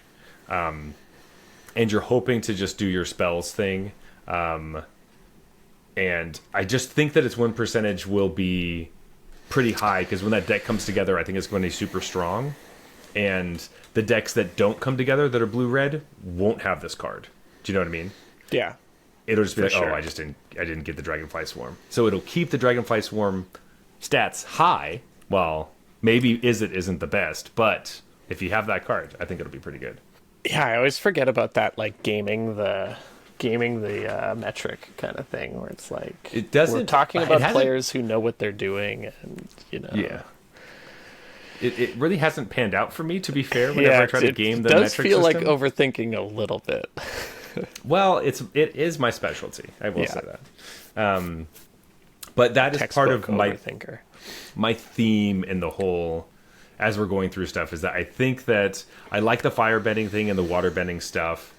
And firebending also works really well with the spells. I already said it was my favorite mechanic as we're heading into it. I feel most worried about earthbending, actually, as being the big heel to my idea of what the format's supposed to be. So it does make me nervous. But Dragonfly Swarm, get over here. Get over here. Get over here. It's a good pick. This was probably the hardest actual pick I had to make. I know I've said a few times that there are some tricky ones, but this one was like, there are so many of these that look like really good cards. And so I was trying to do the whole, like, what am I betting the format's going to look like here, right? Like, what have my picks so far let us do? Like I keep saying, I like airbending. I don't really see anything here that is like the obvious, if you think airbending is good, then this card has to be good. Like, they're just, none of these sort of do that. So then I was like, okay, well, maybe I'm just saying white is going to be good. But then red has like probably the two best commons. But then I didn't feel like the red-white card was the pick. So there was like a lot of bouncing around. I think Hermetic Herbalist is one of those ones has a high probability of just being the right pick that I'm not going to choose, which is just like a blue-green mana dork. Yeah. So in the end, I just landed on Air Nomad Legacy. Okay. This is like a blue-white, you're supposed to play blue-white flyers, which is a classic limited archetype, limited staple. It's blue and white for an enchantment. When it enters, create a clue token, so it replaces itself. And then creatures you control with flying get +1/+1. Very simple, it's cheap, and it tells you, again, like, where you're supposed to use this. If you don't have a lot of flyers, you don't play it. If you do have a lot of flyers, you do play it, and it's probably good. And blue-white flyers just like wins games of limited. It's true. And I think blue and white both seem like they could be strong colors, so I don't know. That's what I picked. This is like the biggest question mark for me, though, because like all of these kind of look good. There's a few like stinkers, and you're like, okay, well, I'm not picking that one. But for the most part, these all look like they could be reasonable choices. It is true. I think, and I was kind of waiting till the end. It does kind of feel like the format is like Earthbending is a deck. Firebending, I don't know if it's fully a deck, but it does have like the spell side to it. It would Waterbending, be hard for that to be a deck unless there's a bunch of stuff that's like, whenever you firebend, your opponent do a takes thing, yeah, damage or whatever. So it's really just like have instant speed stuff, or I guess clues and things to crack. Which there's a lot of clues all over the place.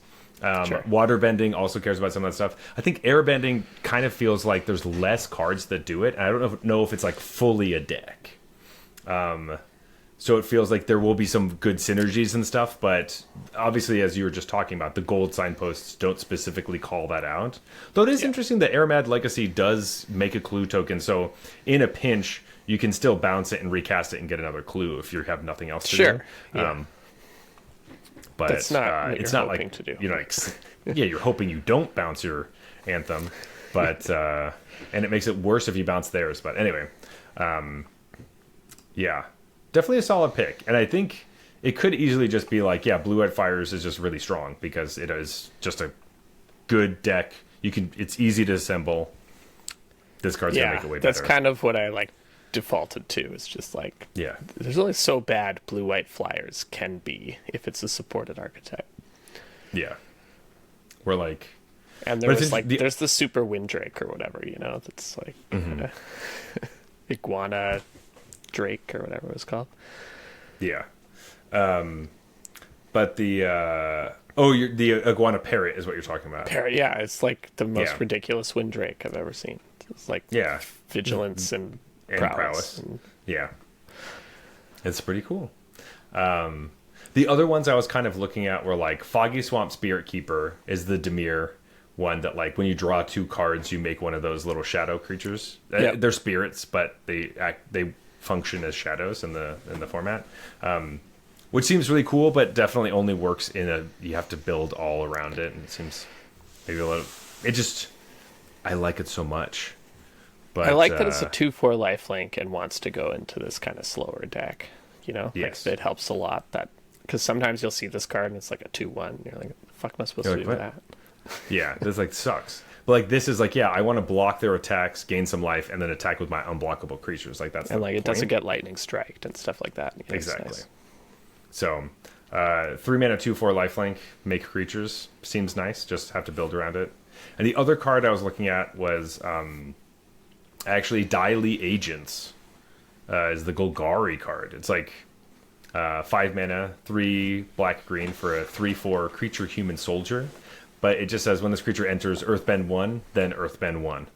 Yeah, and I like that text. When it just feels so nice. Yeah. It says when this creature attacks, each opponent loses X life, and you gain X life, where X is the number of creatures you control with +1/+1 counters on them.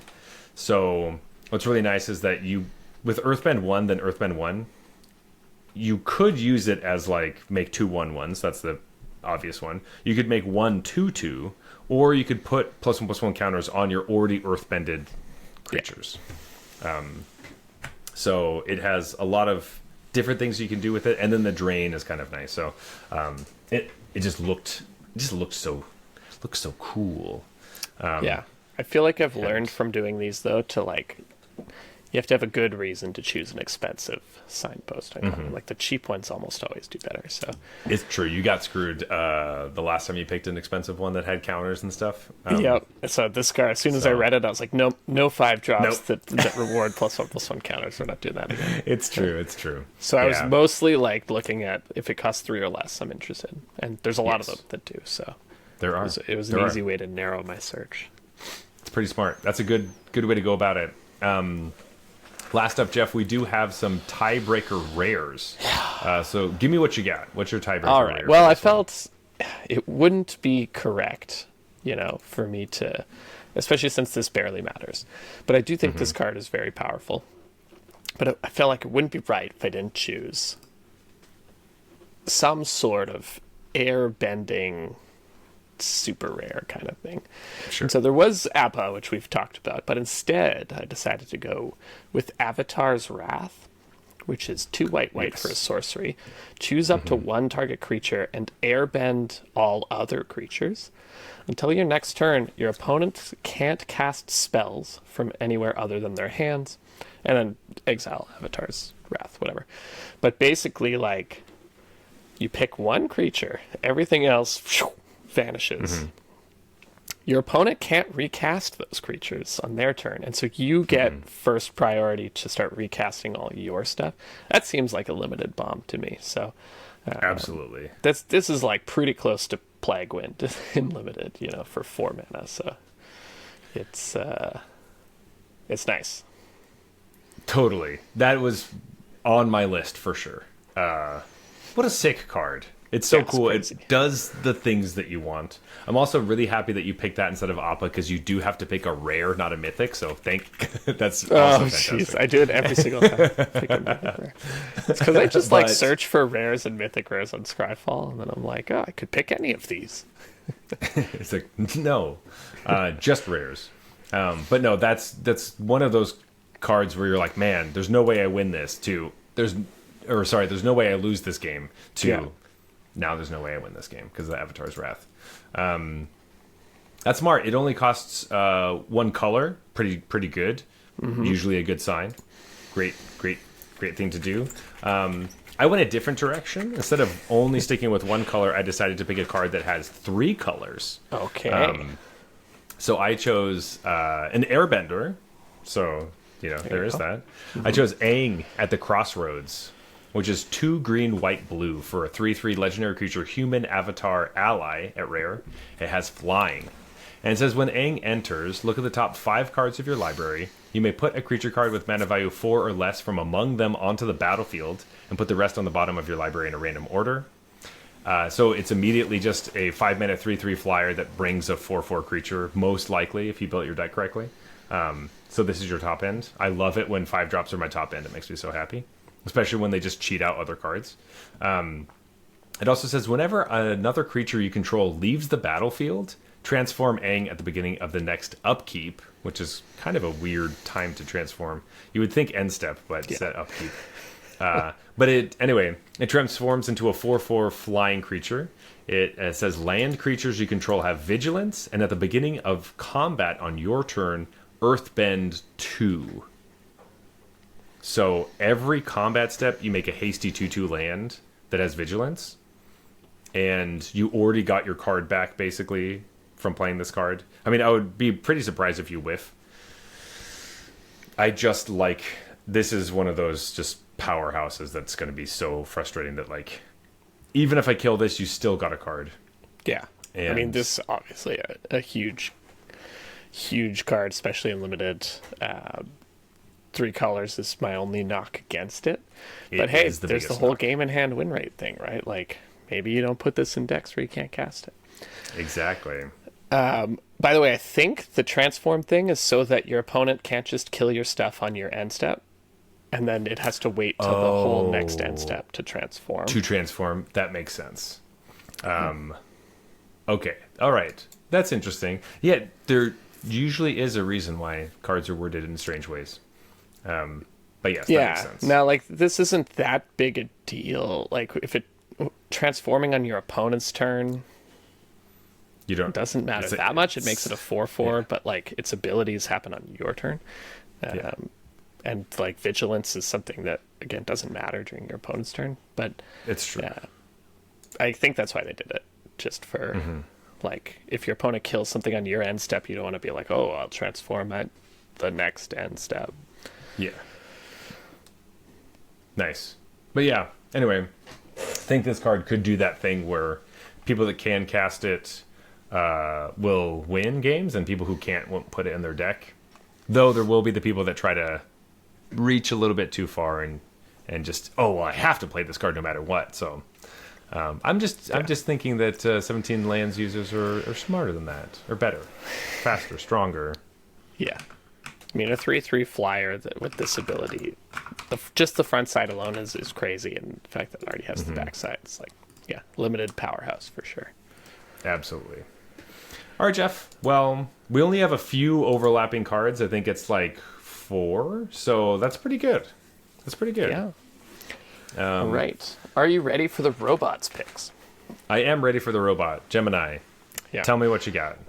So, for the nerds out there, this is Gemini 2.5 Pro. Okay. I'm not asking Flash, right? Obviously, it would be I don't know what you're talking about. So, we're using the big model. And it, in a very specific way, but white was by far the funniest one because it produced this big report. If you ask it to do something, it just gives me a massive report where it analyzes the format. It's sort of similar to what we talk about. It's here's how I think the format's going to play out, and then here were my top 3 comments for each color, and here's the one I ended up picking. It's long,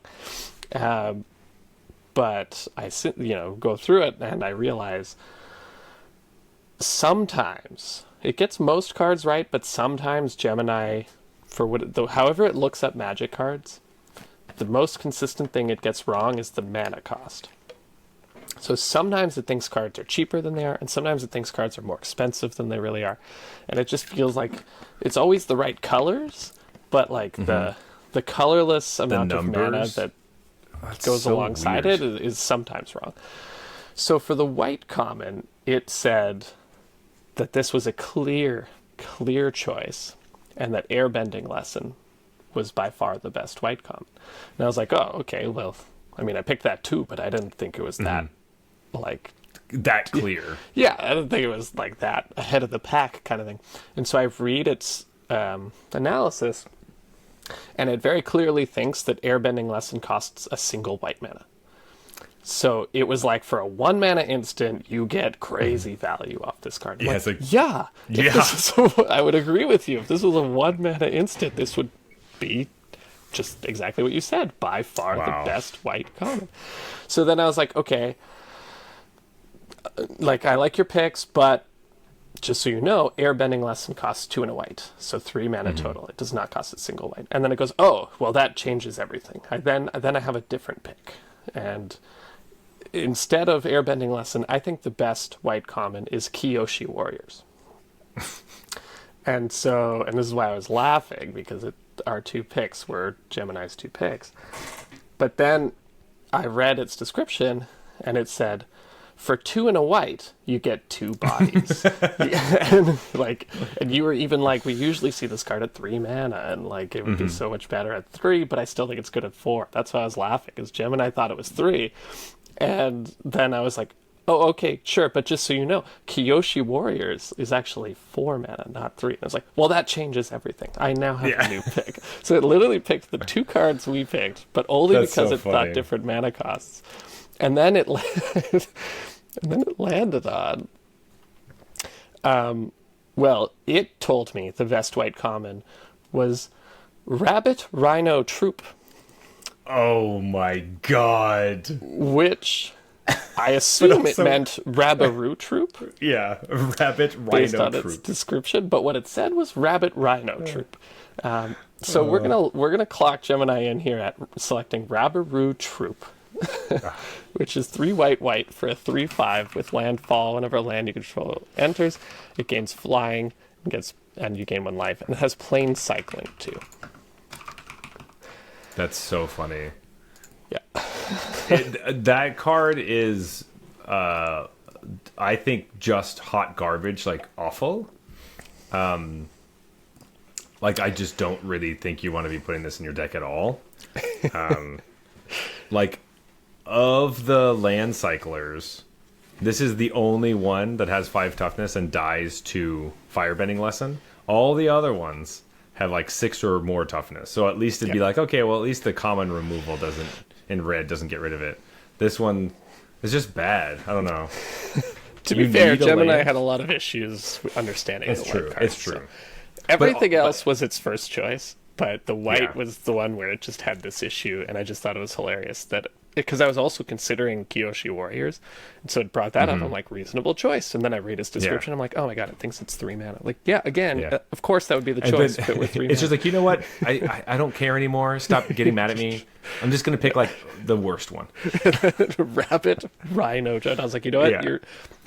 You're out of chances, Gemini. You choose one of the worst white commons as your pick. But you're going to love its next pick.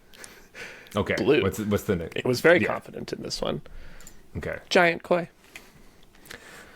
Oh my god. Okay.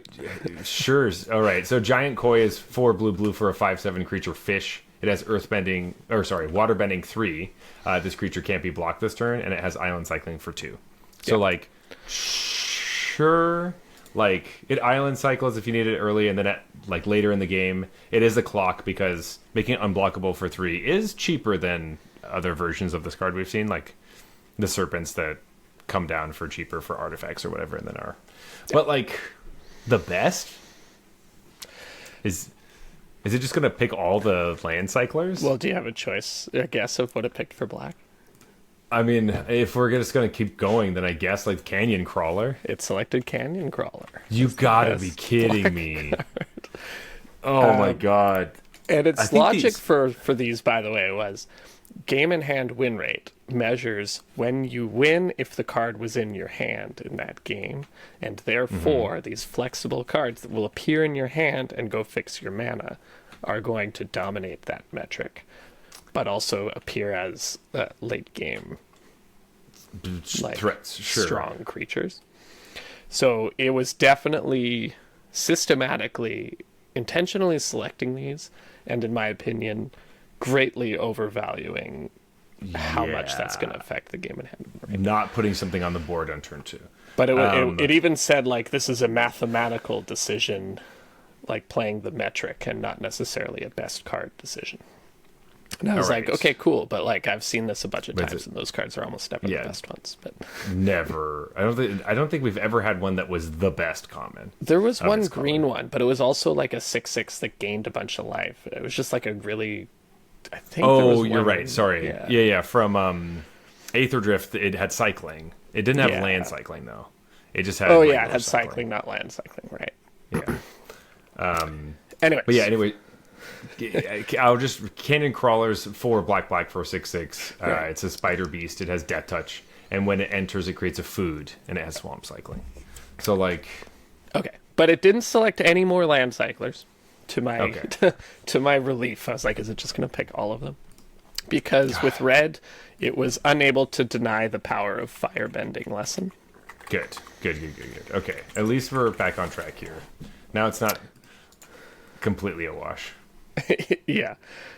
And for green, Rocky Rebuke. Okay, sure. The fight spell. Or the bite spell, sorry.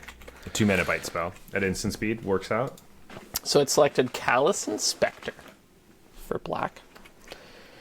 Callous Inspector. This is like a 1/1 menace. Right. So Callous Inspector is the 1-mana 1/1 menace. It's a human soldier, and when it dies, it deals 1 damage to you, and you create a clue token. What did actually kind of think about this for a little bit, so... I don't hate the card, but... Best common is... Best black common's a little rough, There's some good stuff in black. Yeah. But then its another black card, it selected Sold Out. Okay. All right. Once again, back on track. Yeah. Gold Signpost, this really pissed me off. It picked Air Nomad Legacy. Can't get away, Jeff. Can't get away. I know. I was just like, oh, you're just making me look bad here. And then I asked it for, obviously, tiebreaker rare. This one is crazy. But it first selected Appa Loyal Sky Bison, which is the uncommon. Which is the uncommon Appa, yeah. 4 white, 4/4 flyer that like gives creatures flying when it attacks. Or airbends. Which I don't even think is particularly good. But no, sorcery speed airbending is much worse. And then I was like, dude, that's an uncommon. And so it was like, well, the clear choice for bomb rare in this set. Aang's Iceberg, which is 2 and a white for an enchantment with flash. When it enters, exile up to 1 other target non-land permanent until it leaves the battlefield. You can waterbend 3 to sack it and scry 2. I was like, this is just kind of like a removal spell. Yeah, it's good. It's good. It's like it's good. It's not a bomb rare, my friend. But no. Anyways, these never matter, so whatever. But that's what it chose. But it is strange that this is what constituted a bomb. All right. Yeah. It seemed super into flexibility this time. It was like every choice was about flexibility, and that's why I liked the island cyclers and stuff. And I was like, yeah. Well, okay. I think we should be able to beat the man versus machine experiment. We should come out on top this time. If the format shakes up where these are the best land cyclers who are also the best commons of their colors, I will be so mad. Because these are like D-level cards where it's like, I don't even think I want to put this in my deck. Yeah, like I'll put it in if I feel like I have to. Yes, but most of the time you're listening no. And Rabiru Troop, I don't think you should put in like at all. Like I thought it was the worst one, but I'm pretty sure it was just like it was getting confused about the white cards for whatever reason. So. That is true. But I do think for sure it's the worst of all the land cyclers. So because it did make 2 reasonable picks, and then I was trying to be like, just so you know, here's the correct information. I wasn't saying like change your pick, and then it always it just did, and I was like, He didn't have to, though. Both your picks are still reasonable. They were just like absurd cards the way you thought they were. It almost feels like it has feelings in this way where it's like, oh, they corrected me. I got to pick something else. Right, I must change it. Yeah. Gosh. All right, well, maybe does it have something to do with just like looking at white cards is hard to read? It could be. Like, I don't know how it's actually searching them, right? Like, because I don't think there's just a text. It's just Google searches, so I don't think there's a text database. So it is reading images. Yeah, well, probably. I mean, white cards have been hard to read in the past. I mean, that was back in Old Border, but anyway, who knows? But I think we have a shot at beating Gemini this time around. And I'm hoping that the Is It Spells deck does perform quite well. And I get to take home a win for the end of the year. Blue-white flyers, baby. That is hard to... it's a lot easier, to think, to put that deck together than the Is It Spells deck. Which, to be fair, has proven to be really, really hard to make work in draft. So the fact that I hung my whole thing on it means I have so much faith in this stupid Dragonfly. But I feel like Blue-Red Spells is either the best deck in the format by a mile, or it's hot garbage. You know, it's a very high variance. I just feel like the red removal spells are so good that they are a comment. Yeah, they are. The best things, like the easiest choices in this was when I looked at the red cards and I was like, well, those two cards are going to be part of my picks, no matter what I see in the other colors. And they're also just like way better than the rest of the red commons too, which is the other scary part, where it's like, oh, do you go into red and you don't get the good red commons, and now you have like stuck with some of the other trash. So I don't know, we'll see. But anyway, Jeff, are you ready for last call? Are you ready for some beer talk? Obviously, sorry, before we go into this, I forgot. We always go back and check these at the happy hour of the our episodes. So if you see that, it'll be right before Lorwyn comes out in January. So stay tuned for that to see if we did well or not. Who knows? But usually you kind of know within the first couple weeks. Things don't change drastically after that. But sometimes you never the know. card you picked, like you do one draft, you're like, fuck. Yeah, you know immediately. You're like, oh, okay, that was terrible. That happened, a lot this last year. So, but it's a great game. It's a lot of fun, and I recommend playing it yourself. Oh, it's so fun, but it's so hard. Yeah, it's so hard. Anyway, Jeff, let's go to last call. Let's drink. Let's drink this beer. Let's start drinking the beer that we were talking about. Do you have another one? Let's. Oh man. Well, let's talk about Periwinkle Triangle. From small and local beer company up in Ottawa.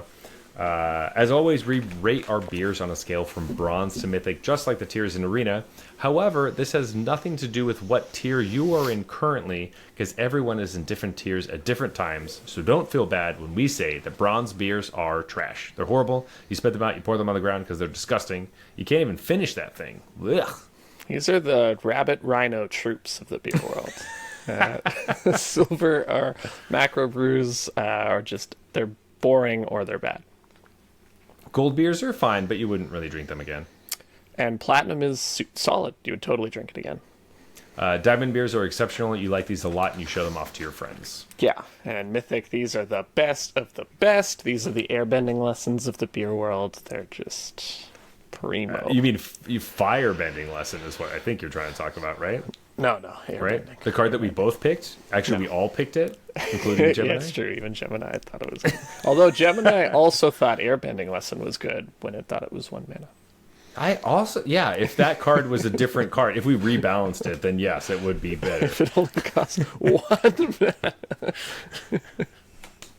And Aang at the Crossroads would be awesome if it cost 1 white mana as well. Like, anyway, almost any card in this set would be amazing if it cost 1 white mana, except the ones that actually do cost 1 white mana. Those ones suck. Yeah, or the other cards that are like 1 black mana, and you're like, man, this card would be perfect for my deck, except for it's white now for some reason. Weird, so weird. Anyway, I'm gonna message Mark. Yeah, Mark Rosewater. Anyway, Jeff, what did you think about this blueberry raspberry sour? Is it in? the worlds that you like. Yeah, so obviously, I am biased. One of my closest friends owns the place. I know the guy who makes all the beer there. I know everyone who works there and stuff. But I think it's good. It is, I'm always talking about how I want the sour to taste like beer. More like beer, less like juice. This one is pushing that sort of juice style. Line, yeah. More sure. than I would like if I made it. But I can acknowledge that, that's just what they're going for. And I think they did a good job of hitting that. Yeah. It's not like sour raspberry, you know what I mean? It's not like you put a warhead in your mouth. And I like that part. You get the flavor. It's definitely still a beer. It's not like you're drinking Jolly Rancher or whatever. But I would like a little more of that beer body personally for my preference. So I liked it, but it's just not the type of beer I normally go for, kind of thing. Yeah. But it was really well made. I'm actually impressed by the just the quality and clarity through it. Oh, amazing color. And it tasted basically like what I had expected it to taste like. I have tasted other things similar to this, though I thought this was a fantastic execution of it. And it is what I would hope from this as well. Because when I read it, I was like, okay, this is going to be great. It's lots of blueberry. And like I've said many times on the show, I really like blueberries. And it's sometimes hard to get an actual blueberry flavor because it's so subtle.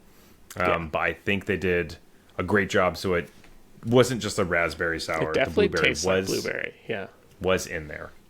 So I'm going to give this this is a beer that I would pick up again if I'm out there, and I would hope to, make sure I can drive over there, and hopefully all the staff are there, so I can get some beer. Yeah. Just let me know. I'll call the boss. Yeah, call him up and get everyone in shit.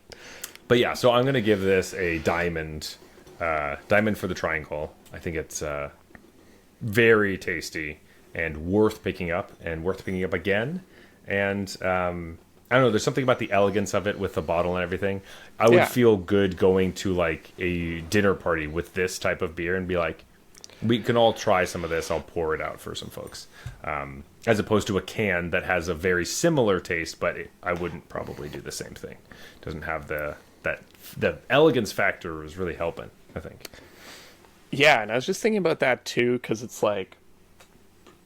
this isn't necessarily the type of style that I go after, but Diamond is about, would you recommend this to people? And I think I definitely would, right? This is, if people are like, hey, I like sour beers, you're like, hey, you should definitely try this one. You're probably going to love it. So I'll put it at Diamond as well, because it's kind of in that weird realm of when I go back, I know they have other beers, and I probably wouldn't order this one for myself, but I would tell my mom to order it, kind of thing, right? My wife or whoever I'm with. So it's not platinum, because would I drink it again? But it's definitely not gold. And then, so here we are. We're Diamond, probably partially because of the bias, but it's I would reckon if I'm in Ottawa, I'm going to be like, you should go here and get this beer. Absolutely. I agree. Yes, we got Jeff to give a purple beer diamond. Yeah. Purple beer diamond. It's perfect. Can't be the first time, but it's a rare. It's definitely reference. It's not the first time, but oftentimes if it's purple, Jeff's like, and straight to gold with you. Yeah. So bronze. Just start pouring it out. Yeah, just pour it down the drain immediately. Sweet, 2 diamonds. Yay! I love great beer episodes. We're very excited. Yeah. But anyway, that brings us to closing time. It's time to wrap up the episode and turn off the lights. As always, you can reach us at Arena Regulars on Instagram and Blue Sky. You may also find us on Arena itself under the username Arena Regulars Podcast. You can talk to me personally at I'm on all the different places. I'm the regular_Zach or regular Zach on YouTube, Twitch, Instagram, TikTok, all the different spots. But Jeff, where can they find you?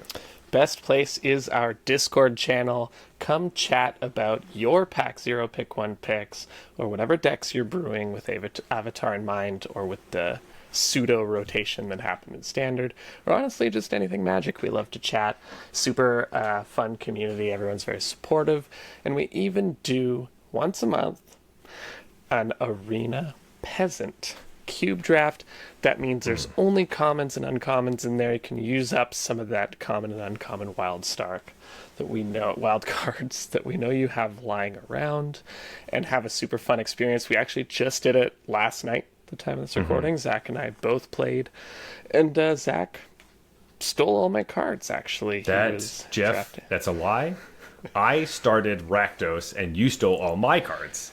We already established this. Zach, I was in Rakdos Artifact Sacrifice. You telling me you couldn't have known that that's what I was going to pick? No, because literally obviously all I play. Jeff, all you've been talking to me about is airbending lesson. So obviously you're trying to play right. white, blue, blink stuff. I was trying to do that, but I got kicked out of that lane. Exactly. I picked one cranial ram, and that was my plan the whole time. All right, I stole all of Zach's cards, Thank you.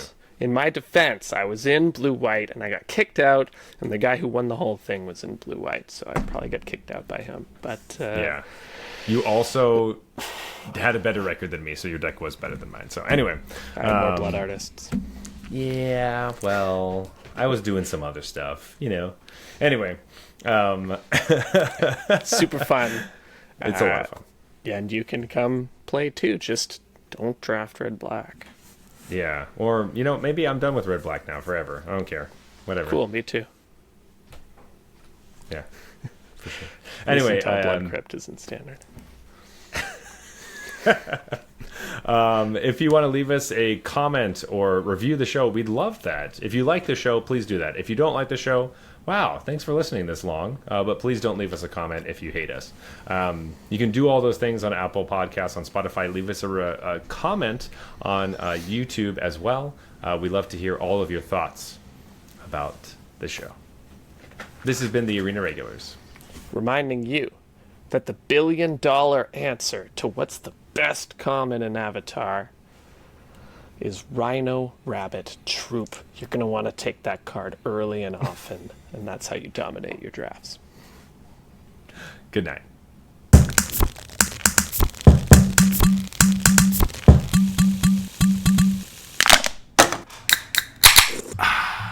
All right, that's fine.